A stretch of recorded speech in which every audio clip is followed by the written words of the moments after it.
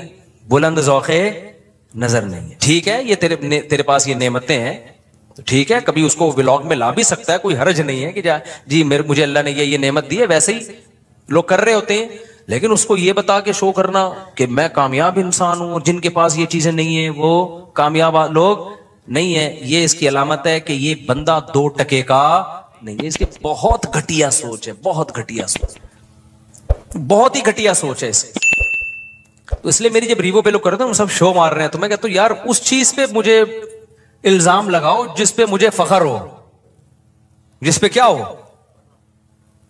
فخر ہو. ہماری نظر میں میری جو اپنی دل کی کیفیت آپ کو بتا رہا ہوں, یہ شو نہیں مار رہا, میری کیفیت ہے بھائی 2 ٹکے کی اوقات نہیں ہے, کچھ بھی نہیں ہے یہ. لیکن جو غریبوں والی سوچ رکھنے والے لوگ ہیں نا, ان کی نظر میں یہ بہت عظیم نعمت ہے, تبھی وہ سمجھتے ہیں کہ اس پہ شو ماری جا رہی ہے. تو یہ کچھ بھی نہیں ہے, بنگلے, گاڑیاں, یہ شو مارنے والی چیزیں.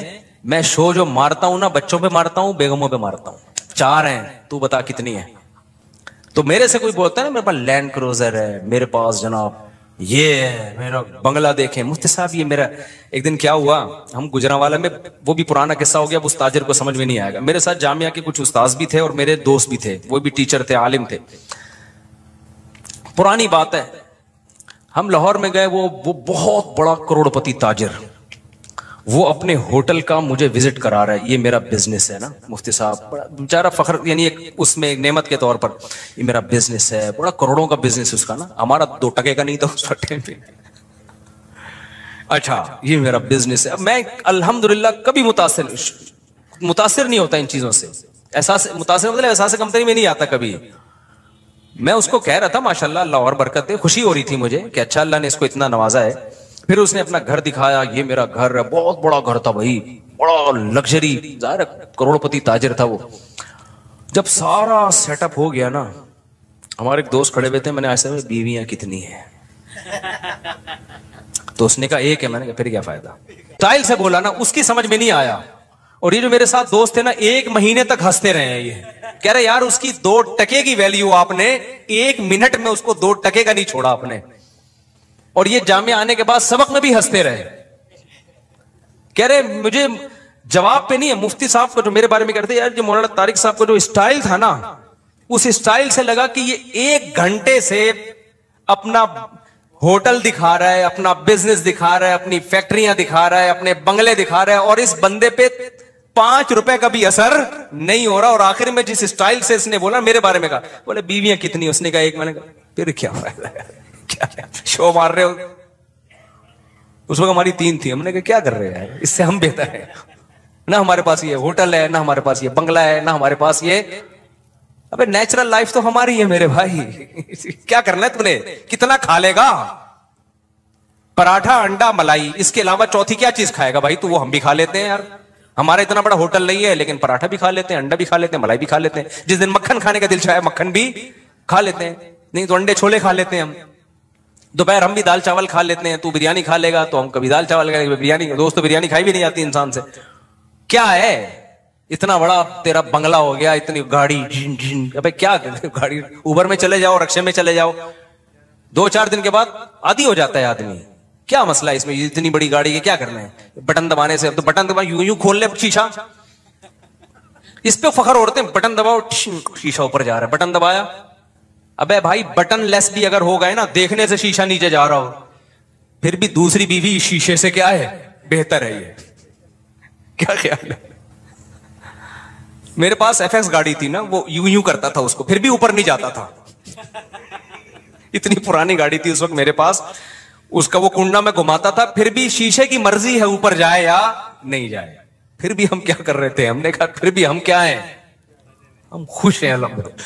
تو جب میں نے اس کو اتنا, اس لاہور کے تاجر نے مجھے اپنا وزٹ کرایا, کروڑوں اربوں, میں نے آخر مجھے بیویاں کتنی ہیں, اس نے کہا نا 1. میں نے کہا پھر کیا فائدہ یار, گھنٹے سے تو ہمارا ٹائم ضائع کر رہے ہیں اللہ کے بندے. تو ہمارے استاذ ہیں وہ, ان کو جو میرے دوست بھی ہیں, ان کو جامعہ کے استاذ ہیں, ان کو میرے اسٹائل پر نا فی البدیہی جواب پر اتنی ہنسی آئی. کہہ رہا یار اس بندے کی شکر ہے اس نے وہ سمجھا نہیں میری بات کو نا, کہ اس کے مینٹل لیول سے اوپر کی چیزیں تھی. غریب آدمی کیا سمجھے ہماری باتیں یار, ہمارے لحاظ سے تو غریب تھا نا, وہ کیا سمجھے, اس کے مینٹل لیول سے